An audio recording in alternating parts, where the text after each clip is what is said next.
दोस्तों, इस कहानी को शुरू करने से पहले कमेंट में नमो बुद्धाय लिखकर लाइक जरूर करें। तो चलिए कहानी शुरू करते हैं। भीड़ भाड़ से अलग होकर जब भी कोई इंसान अपने साथ अकेले में समय बिताता है, तभी उसके दिमाग में नाना प्रकार की चिंताएं जन्म लेने लगती हैं। मनुष्य की प्रवृत्ति ही ऐसी है कि वो ज्यादातर समय नकारात्मक ही सोचता है। अपने लक्ष्य को कैसे प्राप्त किया जाए, ये सोचने की जगह वो ये सोचता है कि अगर लक्ष्य पूरा नहीं हुआ तो मैं क्या करूँगा। और इस प्रकार की नकारात्मक विचारधारा के कारण जीवन परांत डर डर कर जीता रहता है। अगर पूरी बुद्धिमानी और सजगता के साथ इस डर को समझा जाए तो यही डर इंसान के परत का कारण बनता है। ऐसा मनुष्य जो खुद पर संदेह करता है, भला वो कैसे सफल हो सकता है। लेकिन बुद्धिमानी से अगर इस डर का उपयोग किया जाए तो यही डर उसकी सबसे बड़ी ताकत बन सकता है। काश केवल एक बार उसने खुद पर विश्वास किया होता तो उसे मालूम होता कि उसके डर में ही उसकी ताकत का रहस्य छुपा हुआ है। ये कहकर सन्यासी चुप हो गया और चुपचाप अपने कदमों पर ध्यान लगाते हुए जंगली घास पे आगे बढ़ने लगा। संध्या का समय था। सन्यासी और एक लकड़हारा जंगल में से होकर गांव की तरफ निकल रहे थे। सन्यासी के ये शब्द लकड़हारे को कुछ समझ नहीं आए। वो सोच रहा था कि डर में ताकत कैसे हो सकती है। डर तो आदमी को कमजोर बनाता है। अपने मन की उत्सुकता को जब वह काबू नहीं कर सका तो उसने सन्यासी से पूछा कि महात्मा, आप ये क्या कह रहे हैं कि डर में ताकत होती है। डर तो आदमी को कमजोर बनाता है। उसे तो अपना डर दूर करना चाहिए। करारा अपनी बात पूरी कर पाता उससे पहले ही उसे एक शेर की दहाड़ सुनाई दी। शेर की गर्जन सुनकर लकड़हारे का रोम रोम कांप गया। उसके कान खड़े हो गए। जंगल से आती एक एक आहट उसे साफ सुनाई दे रही थी। उसके कदम वहीं पर जम गए थे। वो हिल भी नहीं पा रहा था। उसे पता था कि थोड़ी सी हरकत उसकी जान जोखिम में डाल सकती है। उसका दिल तो तेजी के साथ धड़क रहा था, लेकिन फिर भी वो अपनी सांसों पर काबू पाने का प्रयास कर रहा था। कुछ देर बाद जब खतरा टल गया, तब सन्यासी ने कहा शुरू किया। सन्यासी ने कहा कि अभी जब तुम डरे हुए थे तो तुम्हारे शरीर का रोम रोम जाग गया था। जंगल से आ रही छोटी से छोटी आहट भी तुम्हारा ध्यान लगा हुआ था। तो इस प्रकार अपने मन के डर के कारण तुम होश में आ पाए, तुम पूरा ध्यान लगा पाए। इससे पहले तब तक तुम्हें शेर की दहाड़ सुनाई नहीं दी थी। तब तक तुम अपने विचारों में खोए हुए थे। लेकिन जैसे ही तुम्हें शेर की दहाड़ सुनाई दी, वैसे ही तुम्हारे सारे विचार गायब हो गए। हम वर्तमान में उपस्थित हो गए थे। यदि तुम्हें अभी शेर से बचकर भागना होता या फिर उस लड़ना होता तो तुम्हें अपने शरीर की वो क्षमता देखने को मिलती जो आज तक जीवन में तुमने खुद भी महसूस नहीं की होगी। जब कोई कुत्ता तुम्हारे पीछे दौड़ता है तो उस समय तुम्हारी जो रफ्तार होती है वो तुम्हारी आम जिंदगी से कहीं ज्यादातर होती है। साधारण जीवन में तुम इतनी तेज नहीं दौड़ पाओगे जितना कि एक कुत्ते के सामने दौड़ पाओगे। ये ताकत या कहे कि हमारे शरीर की क्षमता अभी देखने को मिलती है जब हमारा मन डर में होता है। किसी डरावनी परिस्थिति में हमारा मस्तिष्क और हमारा शरीर अपने उच्चतम श्रेणी में काम करता है। जो काम तुम आम जिंदगी में नहीं कर पाते वो तुम्हें डरा के कराया जा सकता है। जहाँ पर भी तुम्हें डर का एहसास होता है, वहीं पर तुम्हारी इंद्रियां पूर्ण रूप से सक्रिय हो जाती हैं। तुम्हारे कानों की सुनने की क्षमता तेज हो जाती है, दृष्टि एक तट हो जाती है, पूरी सजग हो जाती है, सक्रिय बढ़ जाती है। और जैसे जैसे वो डर खत्म होता है, वैसे वैसे तुम सुप्त अवस्था में चले आते हो। तुम सो जाते हो और तुम्हारे इंद्रिय फिर से आराम की स्थिति में चली जाती हैं। सन्यासी ने लकड़हारे से कहा, सारी रखा है कि परीक्षा एक दिन पहले जो याद करने की तुम्हारी गति होती है, वो साधारण याद करने की क्षमता से कहीं तेज होती है। सिर्फ एक बार याद किया हुआ तुम्हें परीक्षा के समय याद रह जाता है, और तुम जानते हो कि ये सब परीक्षा के डर से ही होता है। इसीलिए डर को दूर करने की जगह इंसान को ये सोचना चाहिए कि वो अपने डर को ताकत कैसे बना सकता है। जिस प्रकार सुख और दुख, प्रकाश और अंधेरा एक ही सिक्के के दो पहलू होते हैं, उसी प्रकार डर और ताकत भी एक ही सिक्के के दो पहलू होते हैं। जिस प्रकार रोशनी के बिना अंधेरा पूर्ण नहीं होता, सुख के बिना दुख पूर्ण नहीं होता, उसी प्रकार डर के बिना ताकत का भी कोई महत्व नहीं है। लकड़हारा सन्यासी के ज्ञान से बहुत प्रभावित हुआ।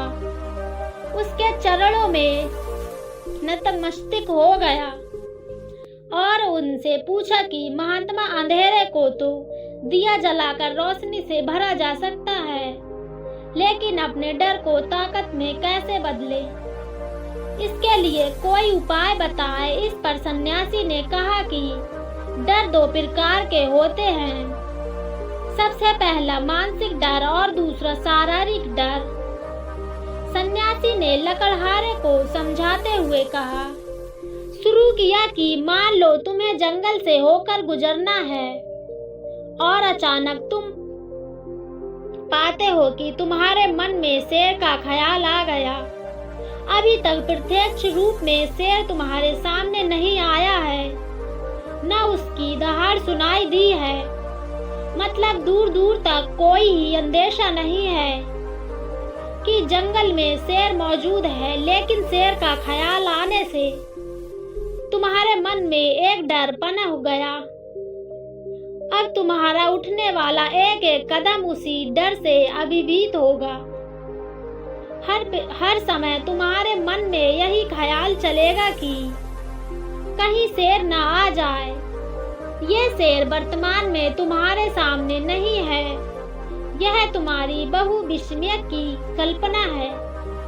इसी प्रकार जो मनुष्य अतीत और भविष्य की चिंताओं में डूबा रहता है, वो मानसिक डर का शिकार हो चलता जाता है। इसी भिंडवा के कारण वो अपने जीवन में जीतने की निर्णय लेता है। वो सारे मानसिक डर से ग्रस्त होके, इसीलिए ज्यादातर मनुष्य को पूर्ण रूप से अपने निर्णय पर भरोसा नहीं कर पाते हैं, और यही निर्णय या फिर फैसले जो आधे मन से लिए जाते हैं, मनुष्य के कार्य को पूरा नहीं होने देते।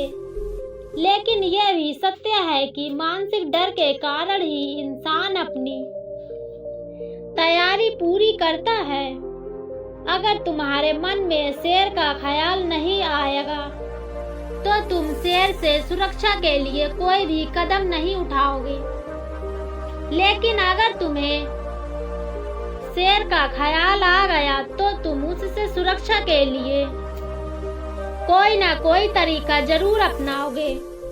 इसीलिए मानसिक डर बेकार नहीं होता, वो आपकी सुरक्षा को और ज्यादा मजबूत बना देता। लेकिन समस्या तब शुरू होती है जब आप चाहकर भी कुछ नहीं कर सकते, लेकिन उसके बावजूद आप मानसिक डर झेल रहे होते हो। उदाहरण के लिए कुछ मनुष्य हमेशा ये सोचते रहते हैं कि उन्हें कोई बीमारी ना हो जाए, कहीं उसके साथ कोई दुर्घटना घट जाए, कहीं उनके साथ कोई धोखा ना हो जाए। लेकिन इन सब का घटनाओं पर उनका कोई जोर नहीं होता। ये उनके हाथ में नहीं होता। अगर दुर्घटना होनी होगी तो होगी ही, अगर बीमारी होनी होगी तो होगी ही। अच्छा खान पान और अच्छी दिनचर्या और पालन करने के बाद भी अगर कोई मनुष्य बीमार हो जाता है तो ये उसके नियंत्रण के परे की बात है। अपनी तरफ से उसने पूरी कोशिश की और यही उसका कर्तव्य था। उसमें कोई कुछ क्या कर सकता है। जो घटनाएं इंसान की पहुंच के परे होती हैं, वो उनसे भी परेशान होता रहता है, उनसे भी उसका मन घबराता रहता है और यही मानसिक डर उसके पतन का कारण बनता है। और यही मानसिक डर अगर सही तरीके से इस्तेमाल किया जाए तो मनुष्य समझदार और अनुभवी कहलाएगा। जो इंसान यह सोचता है कि कांटे सिर्फ दर्द देने के लिए ही बने हैं, वो ये भूल जाता है कि कांटे ही फूलों की रक्षा करते हैं। इसी प्रकार एक ज्ञानी मनुष्य किसी भी चीज का उपयोग अपने सकारात्मक तरीके से कर सकता है, लेकिन एक अज्ञानी मनुष्य है अपनी अज्ञानता बस उन चीजों को भी छोड़ देता है जो उनके लिए उपयोगी होती है। विवेकशील मनुष्य फेंके गए पत्थरों का भी महल खड़ा कर देता है, लेकिन एक वैज्ञानिक मनुष्य उन पत्थरों को भी फेंका रहता है। अगर किसी मनुष्य को अपने मानसिक डर को ताकत में बदलना है तो उसके कुछ नियम हैं, कुछ उपाय हैं। सबसे पहला उपाय उसके विचारों का निरीक्षण। अगर हम अपने जीवन में अपने विचारों का निरीक्षण करेंगे तो हम पाएंगे कि ज्यादातर विचार हमारे काल्पनिक होते हैं और इसीलिए जो डर उन विचारों के कारण पनपता है वो भी काल्पनिक होता है। ज्यादा सोचने वाले लोगों को जब सोचने के लिए कुछ नहीं मिलता तो वो निरर्थक बातों के बारे में सोचने लगते हैं और वो बेकार के विचार उसे भी परेशान करते ही हैं, साथ के साथ उनके परिजनों को, उनके संगे साथियों को भी परेशान करते हैं। इसीलिए ज्यादातर सोचने वाले लोगों को यह समझना चाहिए कि मन में उठ रहे तमाम विचारों से काम के विचार कौन से हैं और बेकार के विचार कौन से हैं। जो निरर्थक विचार हो उन्हें दूर करने जाए और जो सामर्थ्य विचार हो उनको गहराई से सोचना शुरू करो। तभी तुम्हारी समस्याओं के, तुम्हारी उलझनों के उपाय निकलेंगे। मानसिक डर को दूर करने का दूसरा उपाय है उनका सामना करना। उनका मतलब यह है कि तुम शेर के सामने जाकर खड़े हो जाओ, बल्कि उनका मतलब यह है कि पूर्व सुरक्षा के साथ तुम जंगल में जा रहे हो। यदि जंगल में जाना बहुत आवश्यक है तो तुम शेर के डर से अपने घर नहीं बैठ सकते। इसी प्रकार मनुष्य के जीवन में बहुत सारे डर होते हैं, जैसे कि परीक्षा का डर, लक्ष्य न पाने का डर, झूठ बोलने का डर, सच के पता लग जाने का डर, अपनों को खो देने का डर, दुर्घटना हो जाने का डर।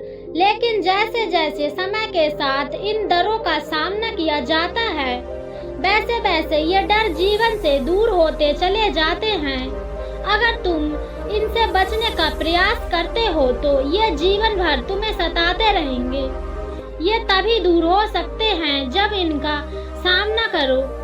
कुछ लोगों को तो दूसरों के सामने खुलकर बात करने में भी डर लगता है। ऐसे लोगों को अनजान लोगों से बात करनी चाहिए। जितना ही वो लोगों से बात करेंगे उतना ही उनके मन का डर दूर होता जाएगा। मानसिक डर को ताकत में बदलने का तीसरा उपाय है अपने डर को स्वीकार करना। बहुत से लोगों अपने जीवन में अपने डर को स्वीकार ही नहीं कर पाते। अगर आप उनसे पूछेंगे कि उन्हें किस चीज से डर लगता है तो वह साफ इनकार कर देंगे कि उन्हें किसी चीज से डर नहीं लगता। लेकिन दूसरों की नजरों में ऊंचा उठने के लिए यह झूठ उन्हें बहुत महंगा पड़ता है।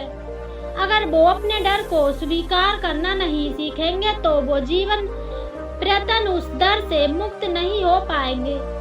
इसीलिए समझदारी इसी से है कि अपने डर को स्वीकार लिया जाए। अगर आपको किसी चीज से डर लगता है तो किसी से शर्माने की या झिलझिलाने की जरूरत नहीं है। हर मनुष्य को, हर इंसान को किसी ना किसी चीज से डर लगता ही है और आप पाएंगे कि जैसे ही आप अपने डर को स्वीकार करते हैं वैसे ही आपका डर खत्म होना शुरू हो जाता है और जितना ही आप अपने डर को छिपाने की कोशिश करेंगे आपका डर उतना ही मजबूत होता चला जाएगा। ये सारे तरीके तुम्हारे मानसिक डर को दूर कर सकते हैं, लेकिन शारीरिक डर को दूर करने के लिए तुम्हें दूसरे तरीके अपनाने होंगे। सबसे पहले ये समझो कि शारीरिक डर कौन सा होता है। मान लो तुम किसी जंगल से गुजर रहे हो और अचानक तुम्हारे सामने शेर आ जाता है। तुमने पहले नहीं सोचा था कि शेर तुम्हारे सामने आ सकता है, लेकिन जब वो तुम्हारे सामने आता है तो तुम्हारी सारी शारीरिक गतिविधियां शिथिल हो जाती है, तुम्हारी सांसें अटक जाती हैं, मस्तिष्क काम करना बंद कर देता है और तुम्हारा दिल तेजी के साथ धड़कने लगता है। तो इसीलिए जब बिन सोची बात हमारे साथ घटित होती है तो हमारा जीवन उस डर को महसूस कर पाता है और वही शारीरिक और डर कहलाता है। ऐसे समय में शारीरिक डर को दूर करने के कुछ उपाय हैं, कुछ तरीके हैं। सबसे पहला उपाय तो यह है कि अपने ऊपर संयम रखें। जब किसी मनुष्य के साथ बिना सोची बात घटती है तो सबसे पहले उसका संयम टूट जाता है और संयम टूटने के साथ उसका मस्तिष्क काम करना बंद कर देता है और इसी वजह से सोचने और समझने की प्रक्रिया भी रुक जाती है, क्योंकि हमारा शरीर उसी प्रकार कार्य करेगा। इस प्रकार हमारा मस्तिष्क उसे निर्देश देगा। अगर मस्तिष्क की सोचने समझने की शक्ति खत्म हो गई हो तो हमारा शरीर भी शिथिल हो जाता है। तो इसीलिए अगर कठिन समय में मनुष्य अपने ऊपर संयम रखता है तो उसका मस्तिष्क सही तरीके से काम करता है और वो सही निर्णय लेकर उस परिस्थिति से तत्काल बाहर आ सकता है। यहाँ पर दूसरा उपाय समझने का यह है कि जीवन में कुछ भी घटित हो सकता है। जीवन बड़ा चमत्कारी होता है, वो हमारी सोच के अनुरूप नहीं चलता, बल्कि उसमें कुछ भी हो सकता है और यही जीवन की खूबसूरती होती है। अगर आपको आज ही पता चल जाए कि आने वाले 10 साल तक आप क्या कर पाएंगे तो आपके जीवन में से रुचि खत्म हो जाएगी। लेकिन अगर जीवन एक रहस्यमयी किताब की तरह बना रहेगा तो आप अपने जीवन से कभी नहीं थकेंगे। आपका जीवन आपको आश्चर्यचकित करता रहेगा। इसीलिए यह समझो कि जीवन में कुछ भी घटित हो सकता है, तुम्हारी सोच से परे भी घटित हो सकता है। इसीलिए कुछ अनुमान मत लगा ले तक किसी सोच को लेकर सन्यासी ने अपनी बात खत्म करते हुए इन तरीकों से तुम अपने मस्तिष्क और शारीरिक डर को दूर कर सकते हो और आनंद से भरा अपना जीवन जी सकते हो।